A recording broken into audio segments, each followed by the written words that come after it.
La chance aux jeunes d'avoir des projets.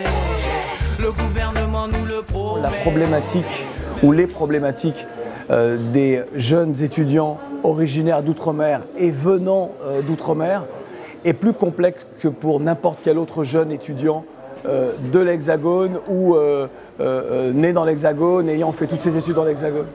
Pourquoi? Parce que s'ajoute à la difficulté de trouver sa voie, d'arriver à s'accomplir lorsque l'on n'est pas issu d'une famille aisée, eh bien, de trouver les moyens d'être boursier, de trouver les moyens de... Et tout cela, s'ajoute à cela toute une série d'inégalités de traitement envers l'outre-mer qui viennent également, si je puis dire, ou empoisonner, si ce n'est plomber la vie de l'étudiant.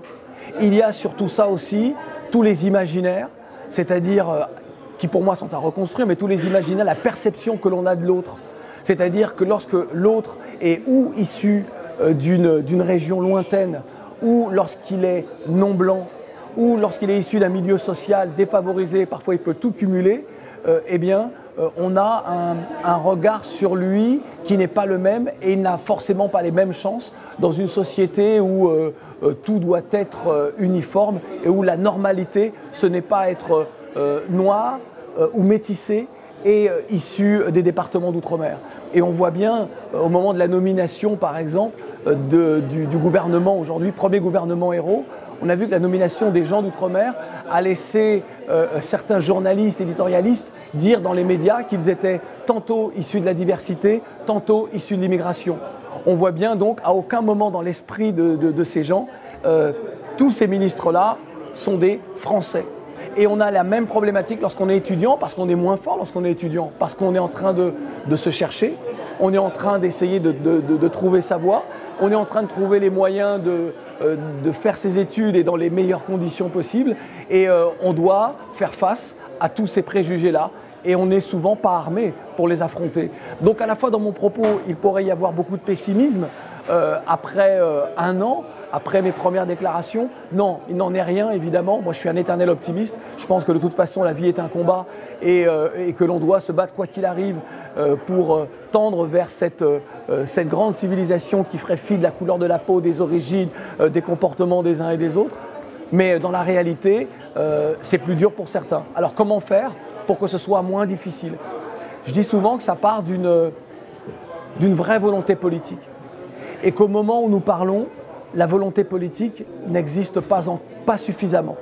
Elle n'est pas suffisamment probante, pas suffisamment évidente pour que ça change radicalement la vie de celles et ceux qui ont des difficultés dues encore une fois à leurs origines ou à leur région d'origine. La chance aux jeunes d'avoir des projets. Le gouvernement Moi j'ai accepté d'être délégué interministériel pour l'égalité des chances des Français d'outre-mer par militantisme. C'était pour moi une étape dans mon parcours de militant, de combattant face aux discriminations et pour l'égalité de traitement. Et évidemment, lorsqu'on est sur ces problématiques-là, on est obligé de s'intéresser à ceux qui feront la société de demain. Ceux qui, demain, seront à la tête de grandes sociétés, à la tête d'universités, enseigneront ou seront dans le monde des affaires ou dans la politique. Et donc, il était essentiel pour moi de mettre en place des dispositifs pour aider les étudiants ou les accompagner dans des dispositifs déjà existants. Et donc, voir comment, à travers une délégation, à travers la mission d'un délégué, on pouvait ou amplifier ou alors aider face aux difficultés rencontrées par les différentes associations. Et puis, pour celles et ceux qui ont leur diplôme et qui se retrouvent à ne pas trouver l'emploi qu'ils mériteraient au regard de leur talent et de leurs compétences, eh bien, c'est là aussi mettre des dispositifs en place pour pouvoir les aider à rencontrer les personnes qu'il faut pour qu'ils puissent, là encore, s'accomplir. Je crois, dans la mission aujourd'hui d'un délégué interministériel pour l'égalité des chances des Français d'outre-mer, il a obligation d'être plus qu'un haut fonctionnaire. Il doit véritablement mettre au cœur de sa mission, au cœur de son action, une détermination qui dépasse évidemment les clivages politiques, mais qui dépasse également ce que l'on imagine lorsqu'on est très politique de ce qu'est le rôle d'un délégué interministériel. Je crois qu'il faut aller beaucoup plus loin. Je crois qu'on est dans un monde aujourd'hui où on ne peut plus s'arrêter à son petit confort ou à sa petite comment dire, à l'idée que l'on se fait de vous et de la mission qu'est la vôtre. Je crois qu'il faut accepter d'entendre aussi de la part des autres.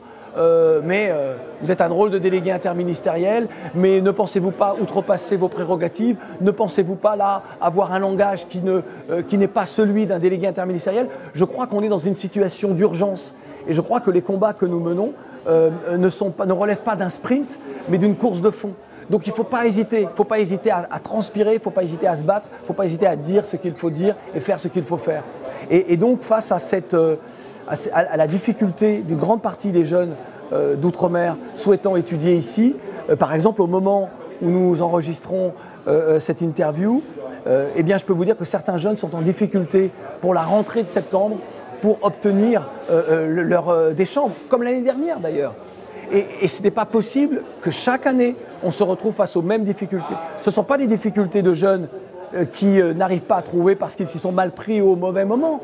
C'est à chaque fois ceux qui viennent de loin se retrouvent dans la même situation. Comment peut-on expliquer ça? Si ce n'est par, à un moment donné, un regard différent sur celui qui est peut-être jusque-là et depuis très longtemps considéré comme étant en périphérie de la population française. La chance aux jeunes d'avoir des projets. Le gouvernement J'aime à dire aux uns et aux autres, qui que vous soyez, où que vous soyez, quoi qu'il arrive, restez fiers et allez jusqu'au bout des combats. C'est vrai que ce n'est pas simple aujourd'hui d'évoluer lorsque l'on est seul et lorsqu'on a le sentiment de ne pas être épaulé. Et c'est pour ça que les associations, alors qui aident les étudiants, mais pas seulement, elles sont importantes parce qu'elles sont, et depuis très longtemps, depuis les années 50, depuis l'arrivée de nos parents ou grands-parents, elles sont véritablement le ciment des communautés des Français d'outre-mer ici dans l'Hexagone. Aujourd'hui, il y a tous les réseaux sociaux et tout ça permet de créer du lien. Créer du lien, c'est créer du maillage, c'est permettre de créer des codes également ou de décrypter les codes pour pouvoir enfin aller là où on doit aller. Et donc moi je suis un fervent défenseur et j'ai envie que ces associations et que ces réseaux sociaux se fédèrent. Et lorsque d'ailleurs j'ai voulu créer cette grande fédération nationale des associations d'outre-mer dans l'Hexagone, certains m'ont un petit peu attaqué et j'ai sorti à nouveau cette phrase « Nous nous sommes mis d'accord pour ne jamais être d'accord ». Donc moi je crois évidemment, mais comme tout le monde, à l'entraide. Je crois évidemment à ce maillage qui est important. Je crois à la force de travail des associations. Je crois à la détermination des femmes et des hommes qui composent ces associations-là. Et j'ai envie de dire, ne laissez personne qui freinerait votre travail, qui souhaiterait en tout cas freiner votre travail, vous dire que vous êtes ou des communautaristes ou des militants, au sens péjoratif du terme. Je crois qu'à un moment donné, nous devons dépasser ça parce que ce serait être dans de faire du sentimentalisme ou être dans le passionnel ou dans le pathos que d'accepter le propos, alors que nous sommes juste solidaires de celles et ceux qui, comme nous, rencontrent des difficultés à cause de leurs origines ou de la couleur de leur peau. La chance aux jeunes d'avoir des projets. Le gouvernement Alors, donc, le collectif Allô la France, c'est un collectif qui s'est monté eu égard aux tarifs des opérateurs de téléphonie mobile. En fait, il faut savoir que quand on appelle n'importe où dans le territoire hexagonal, les appels sont décomptés dans le forfait. Et qu'on appelle les États-Unis, les appels sont décomptés dans le forfait. Qu'on appelle Israël, les appels sont décomptés dans le forfait. Mais si on appelle la Guadeloupe ou la Martinique, c'est hors forfait.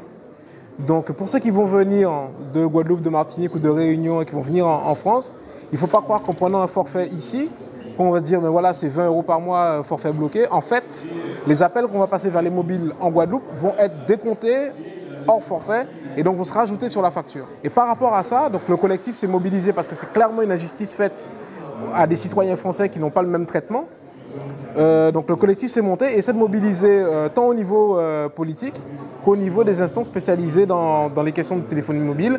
Je veux parler de la SERP en particulier. Donc on a déjà sollicité Victorin Lurel, qui était alors député, qui est maintenant ministre de l'Outre-mer. On a déjà sollicité Claude Iciard ainsi que d'autres associations qui militent sur ce même sujet. Et donc pour ceux que ça intéresse, on les invite à se connecter donc, soit sur Twitter pour l'instant, donc le Twitter Allô la France, tout collé sur Twitter, sans underscore, ou soit sur le groupe Facebook Allô la France. Il va bientôt avoir un site internet et un site Tumblr, donc restez bien connectés pour être tenus au courant de ce qui se fait. Et on va intensifier un peu notre campagne de communication. Donc il y a une pétition qui a été lancée. Il y a un modèle type de lettre à envoyer aux députés. Enfin, chacun peut agir, peut intervenir sur ce sujet-là en fonction de sa capacité à se mobiliser, des choses que ceux qui se sont capables de faire. On ne demande pas des milliers des cents aux gens, on ne demande pas voilà quoi. On fait une action en fonction de ce qu'on peut faire. Mais l'important, c'est de montrer qu'on n'est pas dupe du fait qu'il y a une injustice qui est faite aux Français. C'est-à-dire que ça peut concerner autant des gens qui sont originaires de l'outre-mer que, voilà quoi, je suis de la Meuse, j'ai mon cousin qui part en vacances, je vais lui passer un coup de fil alors qu'il est censé être en France, normalement, en fait, ça va être décompté hors de mon forfait, quoi. Et en plus, à des prix prohibitifs. Alors que s'il était parti aux États-Unis, c'est dans mon forfait. S'il est parti en Israël, c'est dans le forfait. Donc en fait, on ne s'explique pas vraiment ce qui fait que les appels vers les DOM et l'outre-mer en général soient décomptés hors forfait à des prix prohibitifs, et on a décidé de se mobiliser contre ça. Donc on compte sur vous, le Twitter Allo la France ou le groupe Facebook Allo la France. Merci. La chance aux jeunes d'avoir des projets. Le gouvernement nous le Alors, le comité promet. Marche du 23 mai est une association nationale. Elle est implantée en France hexagonale, mais également en Guadeloupe et en Martinique. Elle a comme objectif de défendre la mémoire des victimes de l'esclavage. En fait, défendre la mémoire des esclaves, de nos parents esclaves. Et donc, en faisant ça, c'est une façon de défendre l'identité fondamentale des Antillais, en tout cas des Antillais descendants d'esclaves. Et donc, pour faire ça, elle a beaucoup travaillé au respect de cette mémoire, non seulement par les autorités françaises, qui ont reconnu cette mémoire en tant que telle, puisque aujourd'hui, il existe une journée en France où on honore spécifiquement la mémoire des victimes de l'esclavage, c'est le 23 mai. Mais elle a beaucoup travaillé à ce que les Antillais eux-mêmes puissent connaître leurs aïeux. Et donc, il y a un énorme travail généalogique qui a été fait. Et aujourd'hui, grâce par exemple au site enchoucage.org, un Antillais descendant d'esclaves est capable, en tapant son nom, de retrouver le premier aïeul qui était esclave et qui a été nommé du nom qu'il porte aujourd'hui. Donc, c'est un travail qui a duré pendant à peu près 6 ans, où on a investi les archives, où on a beaucoup travaillé sur les actes sur les registres des nouveaux livres et les registres des individualités, qui sont des registres où ont été consignés la nomination des esclaves en 1848. Et là, actuellement, nous travaillons sur des actes notariés qui vont nous permettre, en fait, de pouvoir remonter à l'identité de la personne qui est arrivée par le bateau et pour faire le rapport avec nous, notre génération aujourd'hui. D'accord ? Le comité Marche du 23 mai est connu pour 3 actions principales. 1, son activité généalogique, donc, qui a produit 2 livres, le livre Non en nous et Non nous, où il y a le livre des noms, justement, où on peut retrouver son nom, le nom de son aïeul.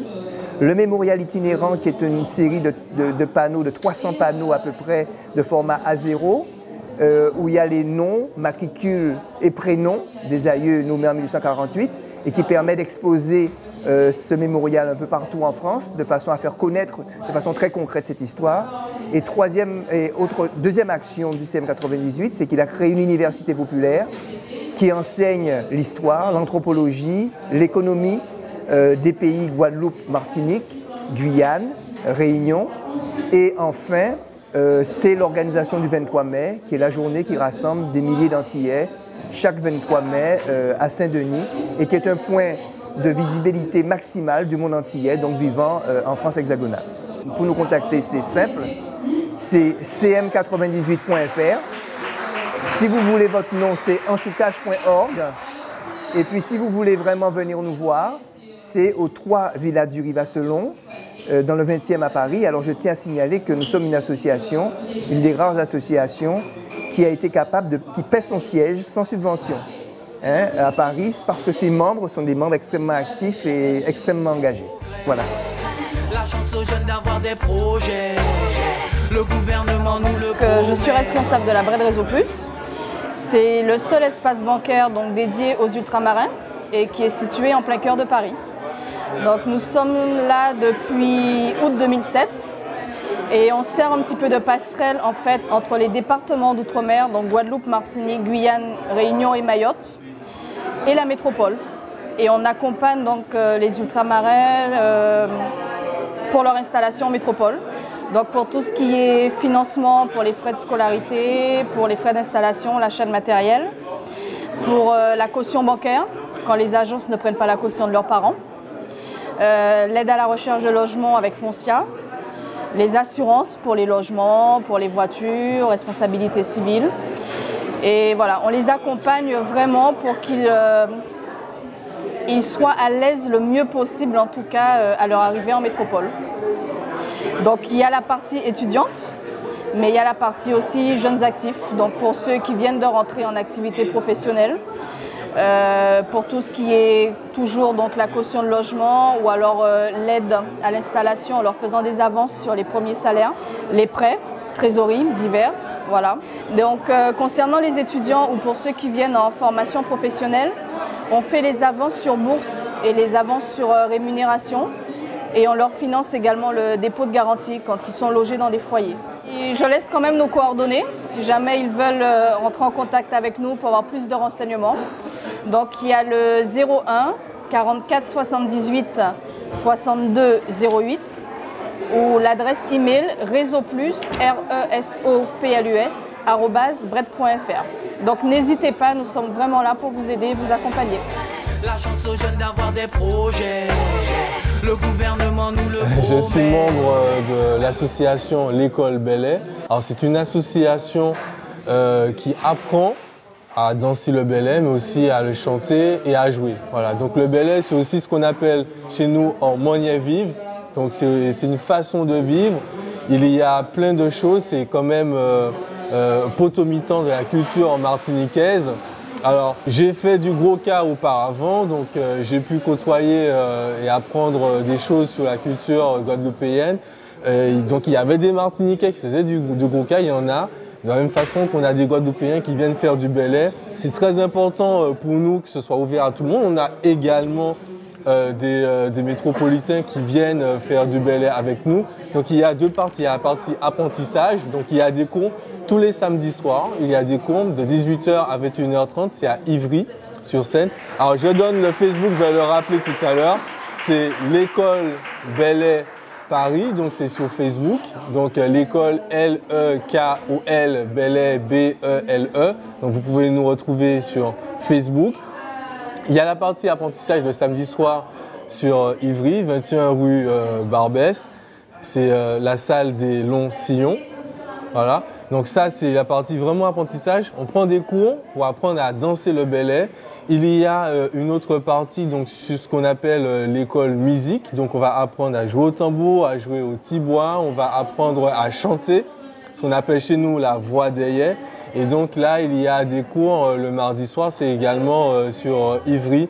C'est rue Gaston Montmousseau à Ivry. Donc vous pouvez avoir ces informations-là sur le Facebook. Alors, autre chose, il y a la partie convoi. Donc, il y a l'apprentissage et le convoi. L'apprentissage, on prend des cours pour apprendre à danser, à jouer, à chanter le belay. Et donc, il y a une section convoi qui va faire des prestations. C'est important de pouvoir rentrer dans ce genre d'association, je trouve, de pouvoir garder quand même des repères parce que quand on arrive ici, on est peut-être parfois dérouté. Il y a ceux qui ont déjà un réseau au pays qui arrivent ici, qui gardent les contacts et donc qui retrouvent leur réseau. Et il y a ceux qui n'étaient pas forcément, qui n'avaient pas forcément beaucoup de réseau au pays. Quand on arrive ici, c'est bien d'avoir ce genre de contact-là. Après, c'est très important de garder l'esprit d'ouverture. Il faut surtout éviter le piège de se refermer dans sa culture. Mais on a cette chance d'avoir des associations qui nous accompagnent et tout au long des études, tout au long de la vie professionnelle, ce sont des contacts qu'on garde, des membres de l'association, des prestations qu'on aura faites. Voilà, ce sont des choses qui vont nous accompagner tout au long de la vie, tout au long de ce qu'on va faire ici et aussi dans le retour qu'on pourra faire aux Antilles. Voilà, donc vraiment, j'encourage les étudiants, les nouveaux étudiants à se rapprocher de nous. Ce sont de bons nouveaux contacts. Dans l'association, on a beaucoup de nouveaux étudiants, de nouveaux arrivants. Donc vraiment, venez vers nous. Vous allez trouver déjà le réconfort de la culture, mais aussi des amis, des camarades. Je le redis, c'est en monnaie vive. Et derrière, vous allez apprendre sur votre culture, vous allez apprendre sur les autres. et vous serez peut-être aussi plus confiant et vous pourrez vous ouvrir également. Voilà. Donc c'est l'opportunité de faire beaucoup de contacts tout en s'amusant, voilà, et aussi de participer à la promotion de la culture martiniquaise, antillaise de façon plus globale. Voilà. La chance aux jeunes d'avoir des projets. Le gouvernement nous le propose. L'association des étudiants réunionnais de Paris, c'est une association de loi de type 1901 qui existe depuis 25 ans et qui a été créée à la base pour combler un manque qui existait déjà à l'époque. C'est les premiers étudiants réunionnais, les premiers bénéficiaires de la mobilité qui sont arrivés sur Paris et dans sa région et qui ont vu qu'il y avait un manque en termes d'accueil, en termes d'association, en termes de mouvement, et qui ont créé cette structure-là pour créer des choses, pour accueillir les étudiants. Et au fil des années, c'est une association qui a évolué, qui a changé, qui a muté, qui a été spécialisée dans l'organisation de fêtes, plutôt dans des rencontres, plutôt dans la partie institutionnelle. Et nous, c'est une association qu'on a repris il y a 2 ans maintenant. On est reparti de zéro et on s'est spécialisé dans l'accueil des étudiants en amont de leur mobilité, c'est-à-dire donner des conseils, les réorienter vers les personnes qu'il faut. On fait parfois des accueils personnalisés, comme on est une petite structure. Ça nous arrive d'aller accueillir des gens à l'aéroport une semaine après leur arrivée, discuter avec eux, leur montrer qu'on est là. Mais la grosse partie du travail, c'est vraiment après la mobilité, c'est vraiment une fois qu'ils sont installés ici, leur offrir tout un panel de services pour qu'ils puissent profiter pleinement du fait d'être à Paris, d'une ville culturelle, cosmopolite, avoir accès tantôt à des soirées, tantôt à des expositions, rencontrer des personnes. Donc c'est vraiment, on leur propose tout ce qu'on peut, parfois même des billets d'avion à tarif réduit pour aller se ressourcer, donc c'est vraiment varié. On a une mission, c'est l'accueil des étudiants, après c'est un champ d'action vraiment large et qui est limité que par les opportunités qui arrivent. La chance aux jeunes d'avoir des projets. Le gouvernement. Je suis actuellement dans l'association des étudiants réunionnais en tant que webmaster.